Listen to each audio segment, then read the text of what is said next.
Europe 1, 7h10. C'est l'innovation donc avec Anne Le Gall, une route électrique pour les camions qui vient d'être inaugurée en Suède, une route électrique. Une Anne. route, et c'est une première mondiale. Donc il faut imaginer une route surplombée par des caténaires, comme pour les TGV. Et sur cette route, il y a des camions qui peuvent se connecter à ces câbles électriques. Ça leur permet donc de rouler proprement, sans polluer, sans utiliser la moindre goutte Mais d'essence. comment ils se connectent? Ils font ça en roulant ou il Eh faut bien, s'arrêter exactement. En fait, il y a au-dessus de la cabine du chauffeur un pantographe. Vous savez, c'est ce losange électrique Comme au-dessus des tramways, là, articulé. c'est ça? Exactement. Ouais. Donc, qui se lève automatiquement, qui va se connecter sur les câbles électriques.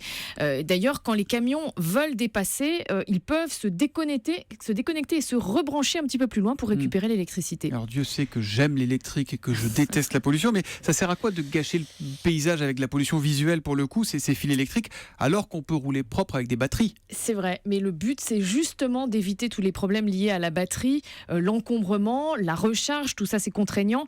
Alors, c'est vrai que ces camions ne sont pas totalement électriques, ils sont hybrides. La route ne fait que 2 km de long. Et ouais. donc, voilà, donc les camions roulent au biocarburant en dehors de ce réseau.